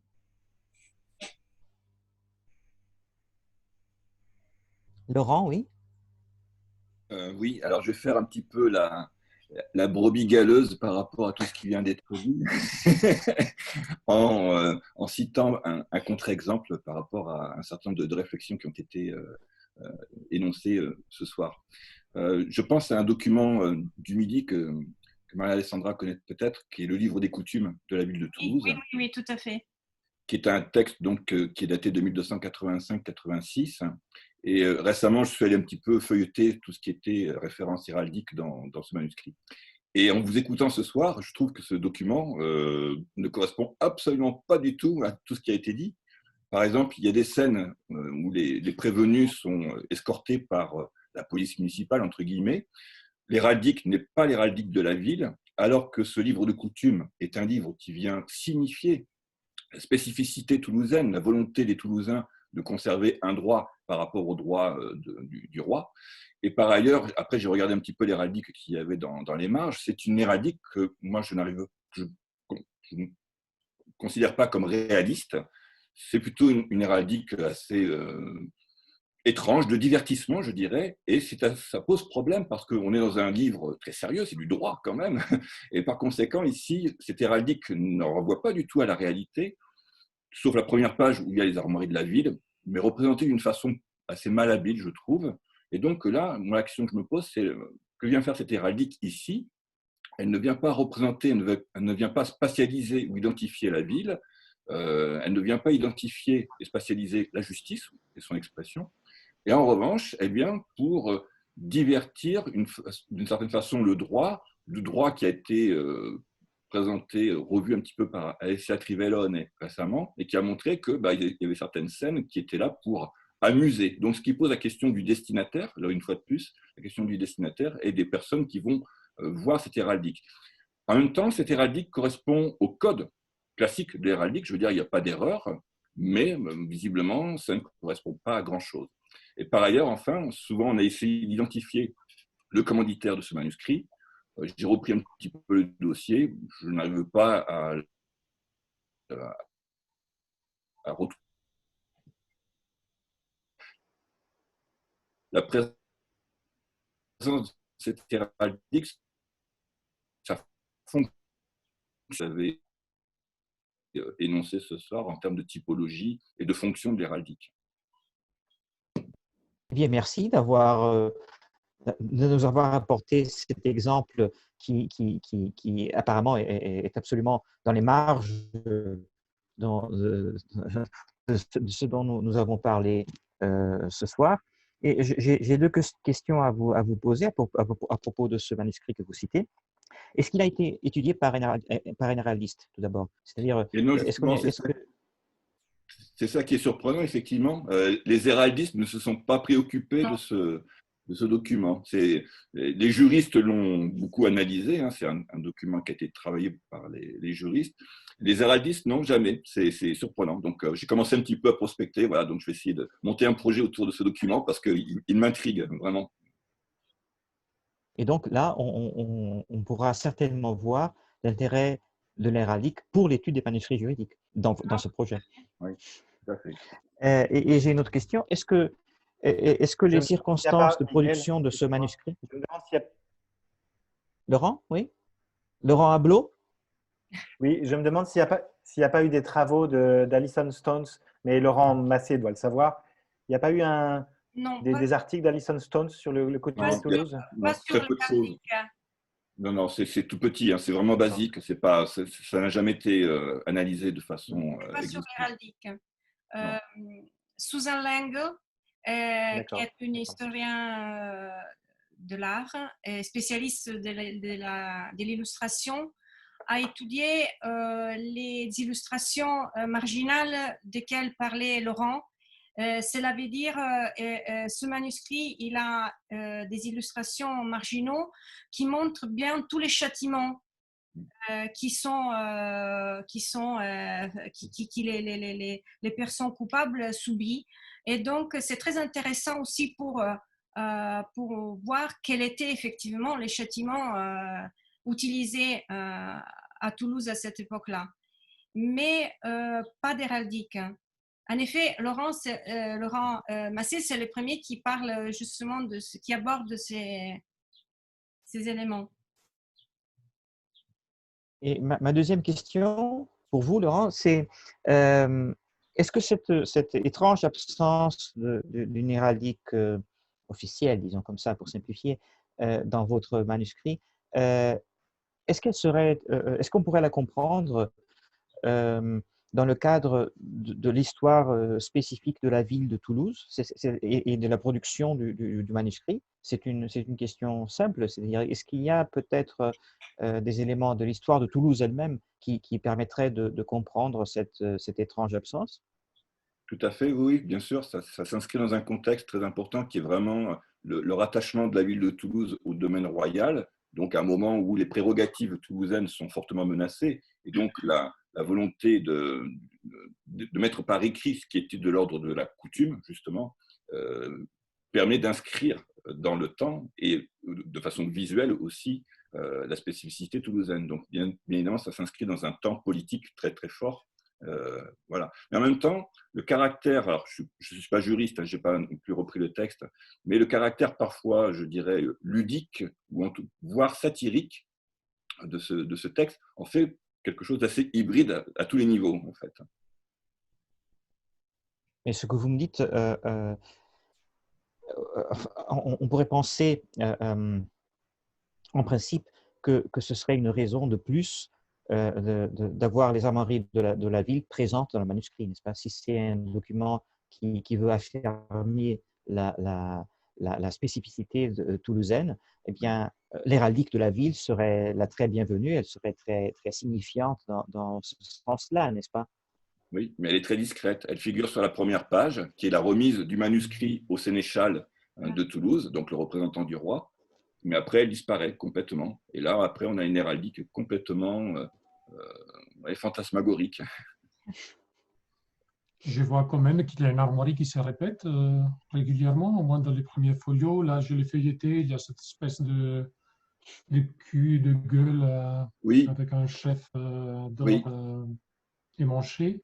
Oui, c'est ça. Est-ce qu'il a été identifié? Parce que ça semble vraiment un lien assez strict avec cette association de l'armoirie de la ville et du roi, qui donc fait en quelque sorte un discours juridique quand même. Oui. Alors effectivement, c'est Henri Gilles, qui est le juriste qui avait étudié le texte, hein, véritablement, qui avait donné une identification. Enfin, c'était une hypothèse hein, qu'il donnait, mais qui n'a jamais été confirmée jusqu'à présent. Effectivement, cette armoirie apparaît 3 fois, je crois, de façon récurrente. Ouais, je le vois déjà 4 fois dans les premières. Voilà, elle apparaît 3 fois, mais bon, pour l'instant, elle n'a jamais été identifiée. Et même, je dirais, ce type d'armoirie est assez étrange. Enfin, dans la région toulousaine, c'est quelque chose qui n'est pas fréquent du tout. Donc, moi, elle me surprend. Hein. Elle n'est pas du tout classique, je dirais, entre guillemets. Mais bon, qu'est-ce que le classicisme à ce moment-là? C'est difficile à établir. Mais enfin, voilà. Oui, c'est même la date. Oui, voilà, exactement. La date du manuscrit qui pose problème parce qu'on n'a pas assez de sources pour faire des comparaisons parfois. Oui, absolument. Oui, bien sûr. Très intéressant. Est-ce qu'il y a d'autres commentaires, d'autres questions de la part de n'importe quel autre des participants à cette séance? Nos amis italiens, peut-être? Alors, Ou nos amis portugais? Est-ce que je peux parler un moment? Bien sûr. Pardonnez-moi pour mon français, mais je demande aux personnes qui ont fait la relation. Donc, je suis une paléographe latine et j'ai étudié les liens entre les manuscrits enluminés et les plafonds peints accrosoirs pour l'Italie du Nord, en particulier pour la région de la Lombardie, et c'est-à-dire en particulier la ville de Brescia, qui est entre Milan et Vérone. Mais par exemple, j'ai trouvé pour la période entre le 14 et le 15e siècle. Et j'ai trouvé, par exemple, beaucoup de témoignages d'arabique sur les manuscrits enluminés juridiques encore, mais aussi sur les plafonds peints qui présentent cette particulière décoration avec des closoirs peints. Et donc, par exemple, j'ai eu des difficultés parce que le corpus d'araldique de la ville de Brescia est très particulier et très présent des variations sur la. Il y a beaucoup de variations. Pardon, je suis un peu émotionnée, on dit ici, pardon, pour cette séance. Et j'ai eu la difficulté d'établir avec sans erreur les blasons et l'heraldique des familles de la ville de Brescia, soit sur les manuscrits enluminés, mais aussi sur les bâtiments peints, sur les plafonds du bâtiment, parce qu'il y a des différences entre la présence des blasons arabiques et des armoiries sur les manuscrits et les palais ou des autres formes de décoration dans la ville. Et donc, par exemple, pour mon contexte, il n'y a pas de personnes ou des études particulier sur cette partie d'études. Et donc, pour moi, cette séance est une opportunité pour apprendre. Et donc, merci beaucoup. Merci. Merci, madame. Je vois que Laurent nous quitte. Merci, Laurent, d'avoir participé malgré tous les problèmes techniques que tu avais en Bretagne. Et au revoir. Merci beaucoup pour ta participation. Et je passe la parole donc à Matteo, parce qu'on a parlé de Brescia, et donc Matteo forcément doit dire quelque chose. Oui, en effet, c'est un problème, c'est un effet des sources, je pense, la question que Paola Bonfadini pose.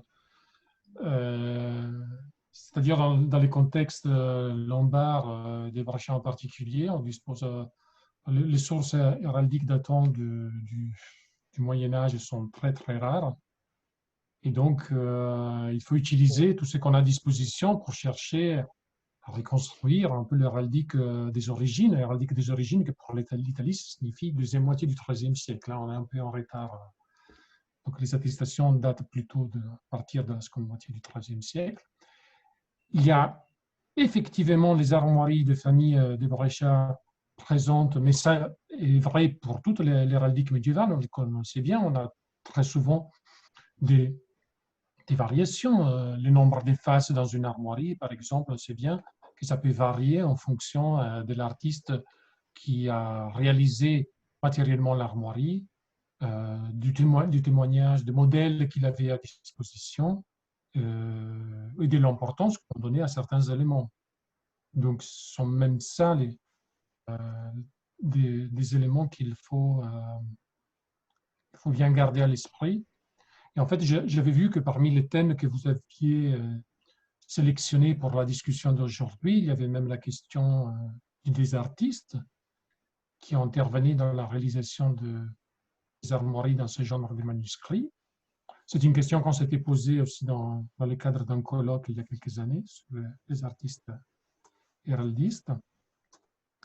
Et en fait, ce qu'on découvre quand on regarde certains documents concernant l'Italie, ben, excusez-moi, je porte toujours l'exemple italien, mais c'est celui que je connais un peu mieux, sûrement par rapport à d'autres territoires. On voit qu'il y a une extrême, comment dire, les artistes qui interviennent dans la réalisation des enlumineurs dans le cadre des décors héraldiques dans le cadre de ces manuscrits sont très variables. Là encore, en relation à la destination d'usage du manuscrit, est-ce qu'il s'agissait d'une commande prestigieuse ou pas, et de la nature, les contenus de ces manuscrits. On voit dans le cas de Bologne, mais aussi de la ville de Prato, que les registres que j'ai mentionnés au début, les registres contenant les documents produits par les offices de la commune, parfois ces armoiries sont réalisées par des artistes qui ne sont pas des artistes, ce sont des artistes occasionnels. On a des bouchers ou d'autres personnes qui les réalisent. Je ne sais pas pourquoi on s'adresse à eux, mais manifestement, ils n'ont pas une grande compétence graphique, ce qui porte après à avoir des résultats assez très peu satisfaisants du point de vue du dessin héraldique, et ce qui aujourd'hui pose après des problèmes d'interprétation. Je ne sais pas si j'ai répondu un peu à votre question, Paolo Bonfanini, sur l'héraldique de Brescia. Après, on pourra échanger éventuellement sur les cas spécifiques et les problèmes que vous avez sur l'identification, clairement. Et je crois que ces deux dernières interventions nous permettent de réfléchir aussi sur une question qui a été posée souvent le long de cette séance, la relation entre la présence d'héraldique dans les manuscrits juridiques et les décors peints surtout. Je crois que Laurent Ablo avait rapproché, ou avait parlé du moins de cette question-là, du statut, n'est-ce pas, et du statut des docteurs en droit, évidemment. Je dois faire évidemment ce rapprochement, cet autre rapprochement. Pour les universités, pour les grandes universités médiévales, il y a une présence héraldique non seulement des professeurs, mais aussi des étudiants, qui est très conséquente. Et il suffit de penser à l'Italie, soit à Bologne, soit à Pavie, où l'héraldique des étudiants est partout, des maîtres évidemment et des étudiants est partout. Elle est partout dans les cloîtres, dans les salles, enfin, elle est vraiment partout. Et surtout, elle fonctionne comme une héraldique qui a vraiment une logique ou qui obéit à plusieurs logiques concrètes. Donc, ce sont des images qui ne sont pas rassemblées par hasard. Elles ont une logique d'origine géographique de leur possesseur, mais aussi parfois de nature très universitaire, c'est-à-dire qu'ils sont séparés par classe, par cours, par sujet, si vous voulez. Et donc, je crois que l'héraldique dans les manuscrits juridiques, d'une part, et les décors peints, d'autre part, méritent d'être étudiés ensemble, même d'être comparés, même s'ils ne se ressemblent pas forcément, et si leur rôle n'est pas le même, comme on a vu à plusieurs reprises le long de cette séance. Et une autre question qui a été soulevée par Matteo, la question des artistes, ou de ceux qui produisent matériellement les manifestations plastiques de l'héraldique est une question, bien sûr, très, très, très riche et très, très diversifiée. Mais pour les manuscrits juridiques, j'aimerais surtout penser à ce sujet-là. Il y a parfois des artistes héraldiques qui sont des juristes, qui sont des gens de droit. Et pour le cas portugais, cela est évident parce que un des principaux armoriaux de la fin du 15e ou du début du 16e siècle est produit par quelqu'un qui a cette formation en droit et qui d'ailleurs, il produit un armorial pour le roi, pour la couronne, et il n'est pas officier d'armes. Ce n'est pas un héros. Donc, c'est quelqu'un qui vient du droit, qui produit un armorial qui a, enfin, Joan et moi, nous en avons discuté à plusieurs reprises, qui a une certaine fonction juridique, disons comme ça. Et donc, là, l'art héraldique et la formation en droit sont parfois complémentaires. Et notre ami Thorsten Hiltmann aimerait beaucoup nous entendre maintenant parce que cela nous oblige aussi à repenser, comme il le fait depuis plusieurs années, à repenser le rôle des héros d'armes dans la production de l'héraldique. Et je dois dire que je suis convaincu que les gens de droit ont une production héraldique matérielle, je veux dire d'image héraldique, qui est beaucoup plus conséquente qu'on ne le pense d'une façon générale. Alors, cette question des artistes héraldiques, de ceux qui produisent l'héraldique matérielle, est une question très vaste et qui mérite vraiment notre attention. Et merci, Matteo, de l'avoir soulevé. Je ne sais pas s'il y a d'autres commentaires ou d'autres questions que les intervenants veulent poser.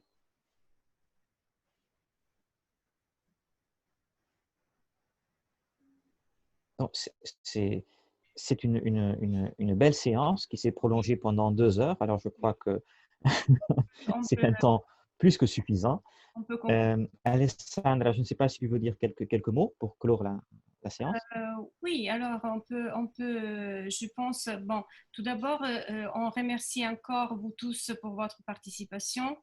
Et on termine cette série de webinaires d'une forme tout à fait excellente, hein, avec une table ronde tout à fait passionnante. On continuera à parler encore et encore sur ces sujets.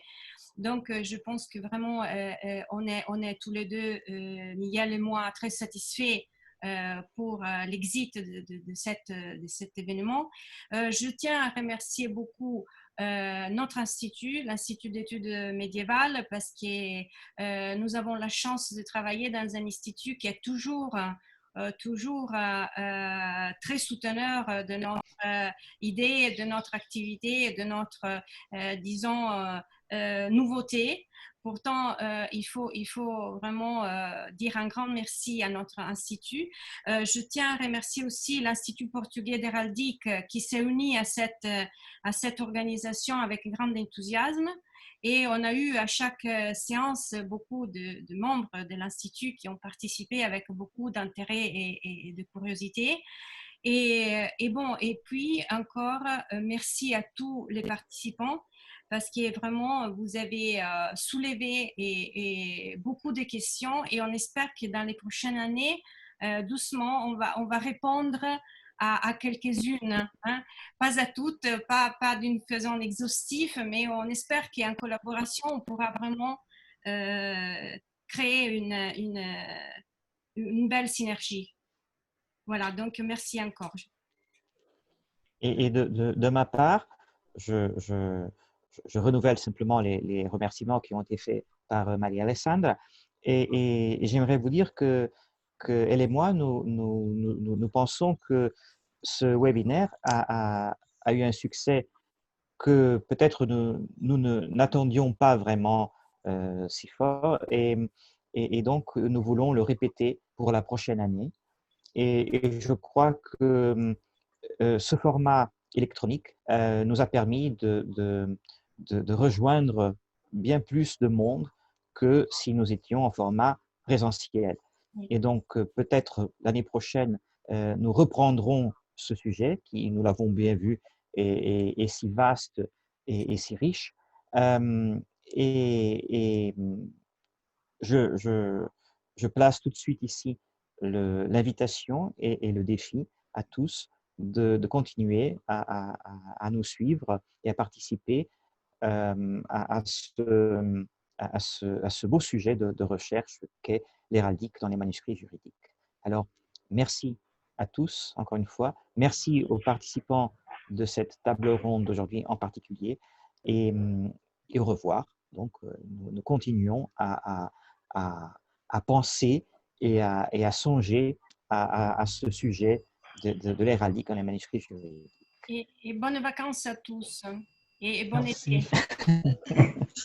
Merci. Au revoir à tous et merci. Merci à tout le monde. Bonnes vacances. Au revoir. Au revoir. Au revoir. Au revoir. Au revoir. Au revoir. Ciao Matteo, che piacere rivederti.